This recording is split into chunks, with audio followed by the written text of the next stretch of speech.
Welcome to This Week in East Brunswick.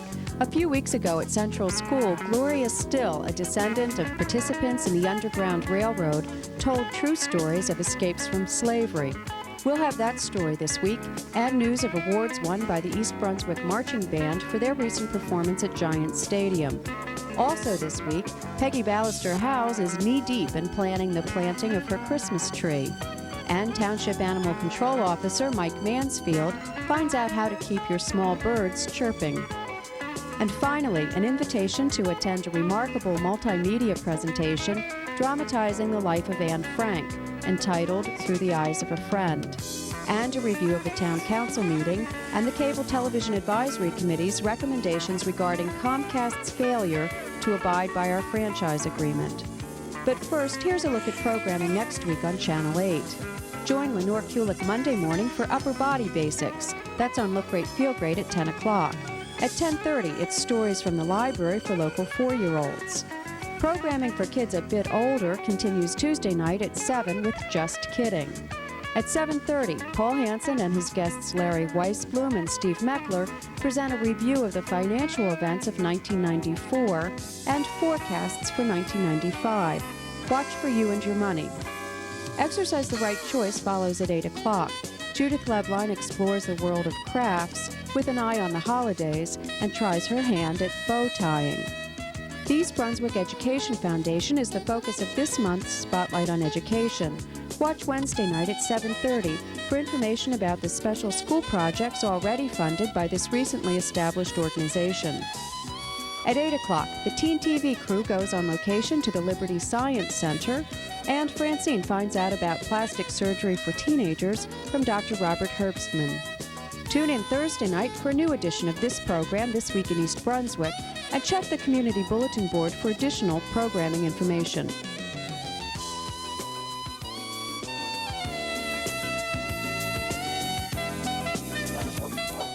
Hi, welcome to Blooming Acres. I'm Pegi Ballister-Howes, and I'm standing in a hole. But this isn't just any hole, this is a very particular hole. TJ, you like this hole? You helped Daddy dig it, didn't you? It's for our Christmas tree. And last year we kind of got caught off guard because the weather got real cold, real fast, and when our Christmas tree was ready to go in the ground was a little bit frozen. So this year, we are ahead of the game, and we have dug our hole. And the important thing is to take the soil that came from the hole and put it in a wheelbarrow or put it in buckets in some way so that you can move it to a place where it won't get frozen, so that the time comes to plant the tree that's nice and warm where the soil is, you can pack it in around the tree and the tree will be just fine. It is a good idea to use some boards to cover the hole so that nobody falls in the meantime. But I'll tell you, it really does make a difference. When we were able to get the trees in on time, they did real well. And when we weren't, they didn't make it. But I'll show you a wonderful Christmas tree that we planted 2 years ago. Join us next time here at Blooming Acres.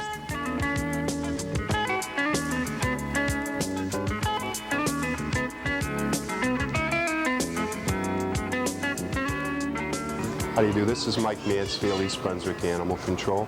We're here today at Paterson Bird 2 on Route 18. I'm with the owner, Doug Shorp, and we wanted to talk a couple of minutes about cages for small birds. Doug, could you show us a couple of cages that you might want to put a cockatiel or a finch or a little lovebird in? Sure. Well, first we'll start with the finch cage. A good general rule of thumb with cages is the bigger the better. The bigger the cage, the better it is for the bird, the more they have to move around. People have two limiting requirements though. It's the area they can put the cage in and the price they want to pay for the cage. Here's a great example of a cage that would be great for a pair of finches or a canary. As you can see here, there's 2 cups down here for food and there's 1 up here for water. It's really important that you change the water at least twice a day. That's the most important dietary requirement for birds is good, clean, fresh water. You notice down here there are also 2 food cups. You can put a seed mix or a pellet mix, which is a very high vitamin and high mineral content for birds. You can put that in one dish. And the other dish is real important that birds have fresh fruits and vegetables. Even finches and canaries could benefit from fresh ground carrots, fresh spinach, fresh romaine lettuce, things like that.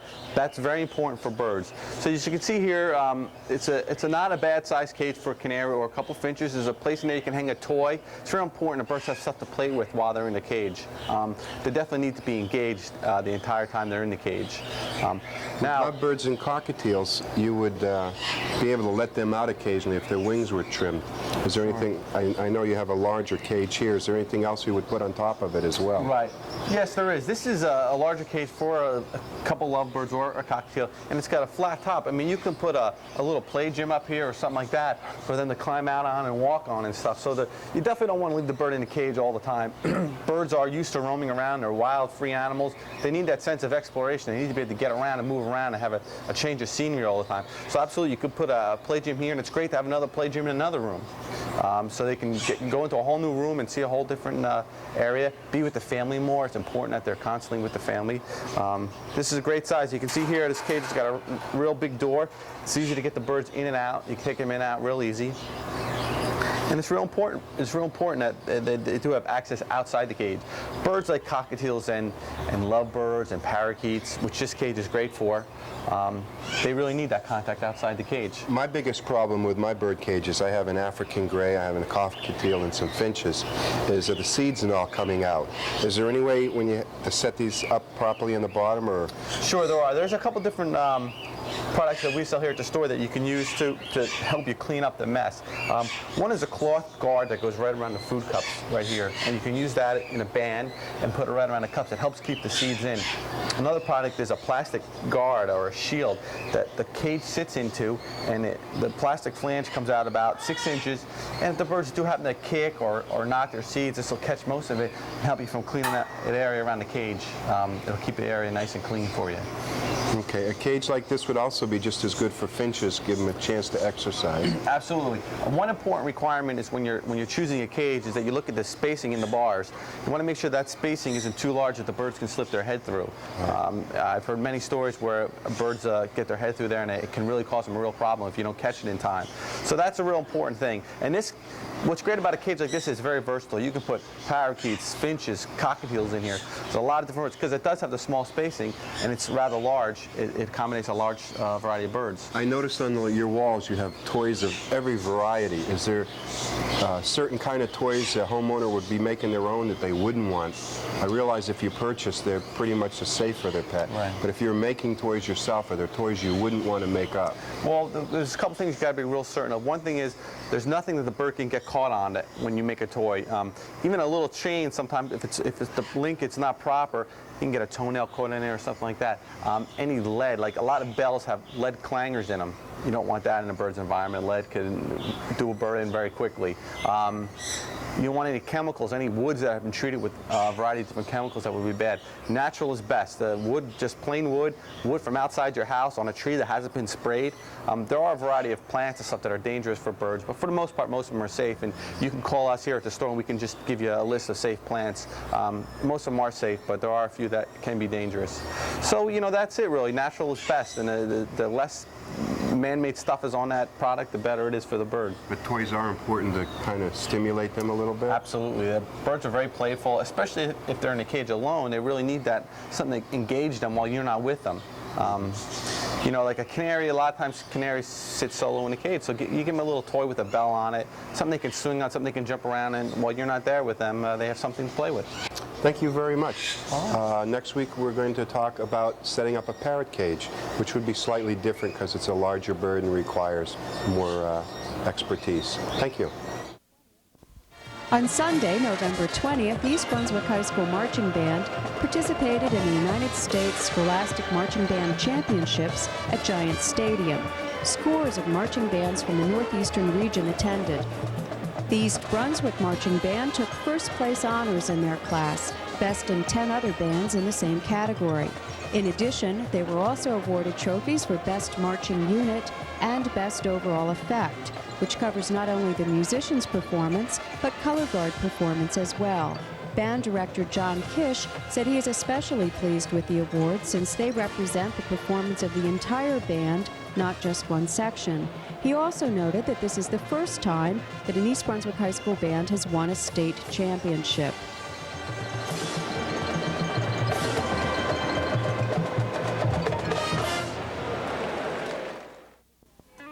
True stories of the Underground Railroad were told several weeks ago to fifth graders at Central School. Storyteller Gloria Still, a descendant of one of the oldest families in the States, recounted stories dating back to the 1600s, passed down through her family. Her appearance was sponsored by the Middlesex County Cultural and Heritage Commission and was in keeping with the goals of the school's affirmative action program. Fifth graders will soon be studying cultural diversity with an emphasis on contributions by African Americans, with a particular focus on women of achievement.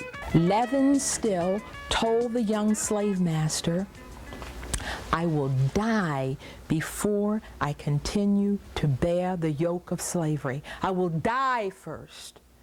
And the young master believed him. And he thought, I don't want him riling up all my people and all. I'll let him go ahead. I'll fix him. I got an idea. I'll fix him. And so the slave master, his name was Saunders Griffin, the slave master went to the man and said, "All right, Levin, I'll let you buy yourself." And Levin was just, he was just elated. "But you ain't gonna buy your wife. And you ain't gonna buy your 2 little daughters, and you ain't gonna buy your sons. They have to stay with me." And Levin, he was really upset, and he went and he talked to his wife. Her name was Charity. And he talked to his wife. He said, "Wife, what am I gonna do? He gonna let me buy myself, but he ain't gonna let me buy you and the children." And his wife said, "Don't worry, Levin. Go ahead. You go on and buy your freedom. And as soon as you get free, you send me word back along the underground. And I'll grab these children and I'll come wherever you are." So that's what they did. Levin bought himself. He got word back to his wife where he was. And that woman, her name was Charity, took all 4 of those children. Peter and Levin Jr. were 6 and 8 years old, and the 2 girls, Keturah was the oldest, and Mahala was the oldest, and the baby Keturah, she was little more than an infant. And that woman made it through the swamp, the woods, across the river. She made her way to her husband, and they were reunited.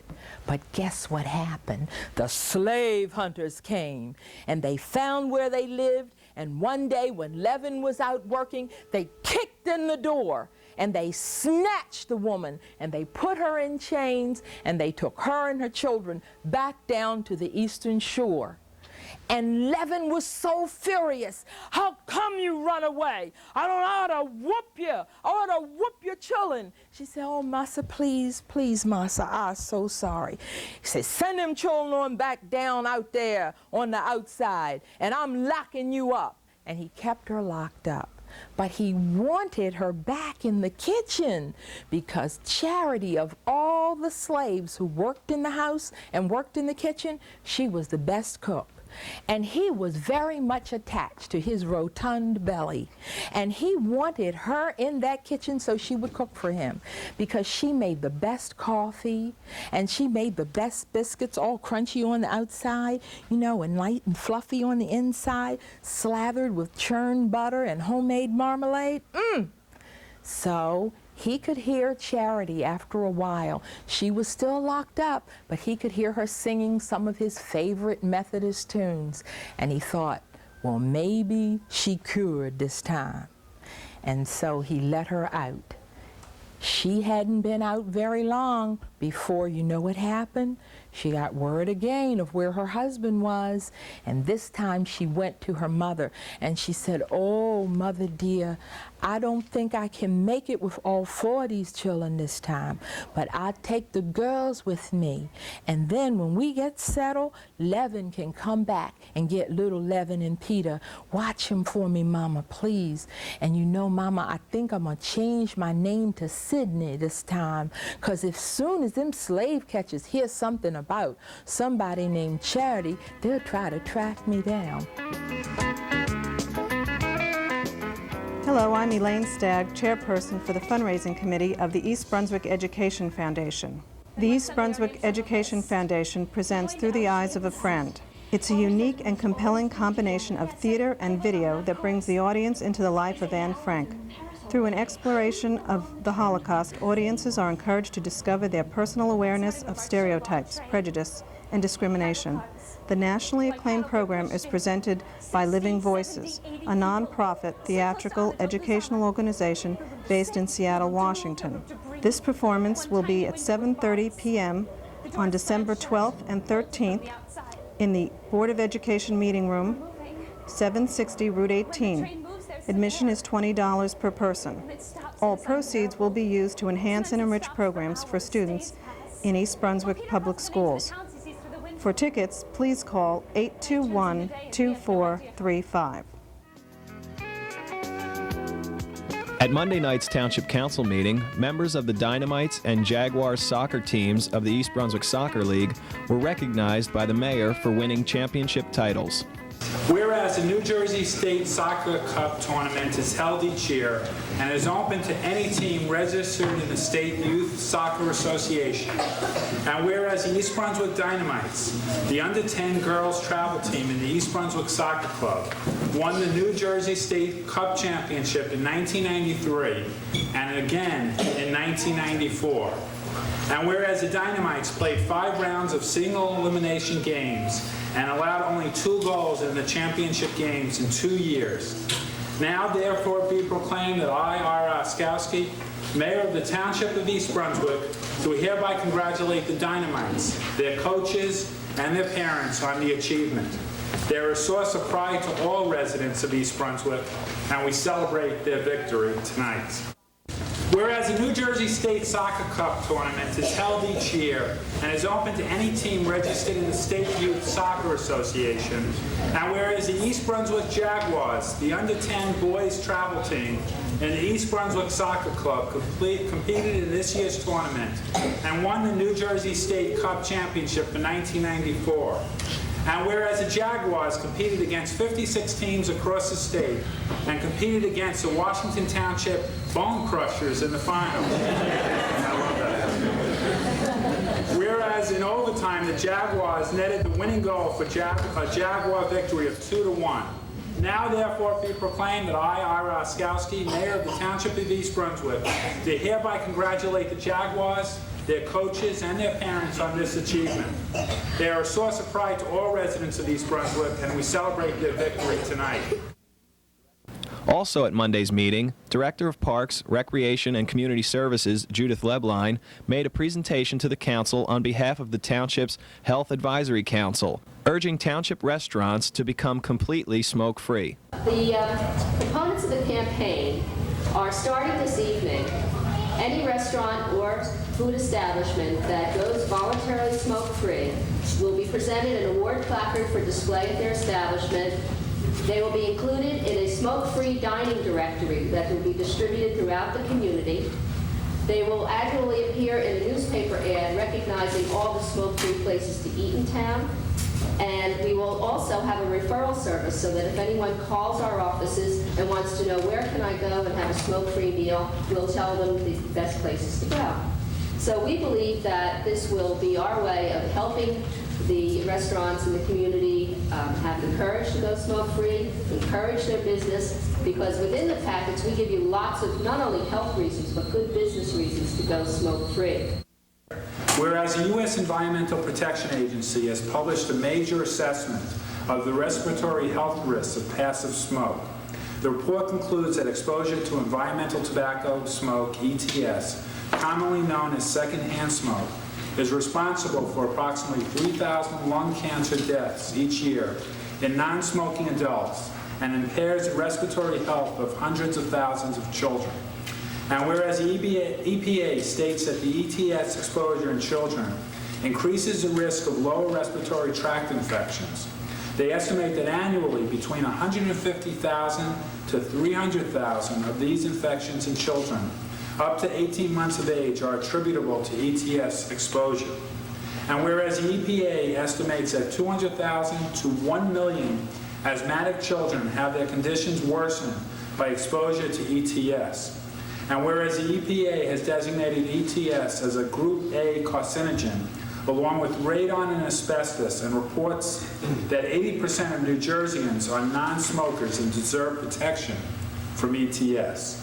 Now, therefore, be proclaimed that I, Ira Oskowski, Mayor of the Township of East Brunswick, in concert with the East Brunswick Township Council, do hereby applaud East Brunswick restaurants and food establishments who have voluntarily gone smoke-free and endorse the Advisory Health Council's Smoke-Free campaign. I further encourage all food establishments and restaurants to join this campaign for the health, comfort, and enjoyment of their customers and employees. There is a change in the air. Also recognized Monday night was Stan Levy for his donation to Great Oak Park.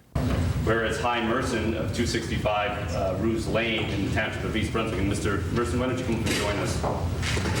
In an effort to provide a lasting benefit to the community in the memory of Megan Kanka, has continued to obtain donations for playground equipment to be located at Great Oak Park and to be dedicated in the memory of Megan Kanka, a 7-year-old who lost her life as a result of a senseless slaying.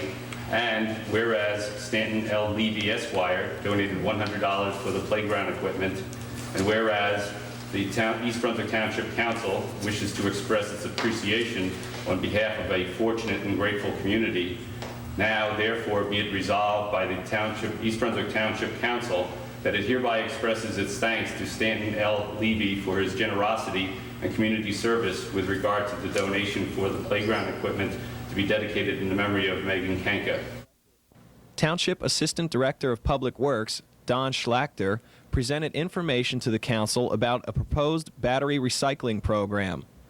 The council plans to work with Public Works to develop a cost-effective way to recycle household alkaline batteries and rechargeable NiCad batteries. In other council news, Chairman of the Cable Television Advisory Committee, Stan Fisher, told the council that Comcast Cable Communications will be in violation of their franchise agreement if the company does not provide 54 channels of programming by January 17, 1995. 1 year ago, when STOR requested a month's delay in making its annual report, we had their virtual assurance that they would fulfill the conditions of this paragraph at that time. They angered many of us when at the last second they refused to commit themselves, but at least until now they have constantly assured us of their intention to comply with the agreement. The only question was which channels they would add. Indeed, this has been a major focus of our committee since its inception. Now we have been shocked to learn that Comcast intends to breach the franchise agreement by not adding the channels required to bring us up to 54. Their explanation, that the agreement only required the system to have the capability of carrying 54 channels and that it wasn't necessary for there to be programming on those channels, is ludicrous. Indeed, we are confident that we will be able to use STOR and Comcast's own words and actions to prove that until now they never meant capacity and always meant programming. The question then is, why are they really doing this? The answer is profit.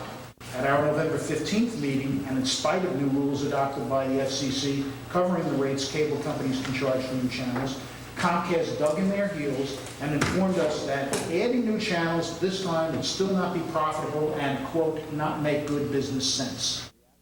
The mayor and council reacted strongly to the news, and the mayor stated in the Sentinel and the Home News that the township should sue Comcast for breach of contract. Cable liaison Adrian Eisner, Township Attorney Bert Bush, and Council Vice President Vince LeBlanc are pursuing township action in this matter. That's all for now, and thanks for watching.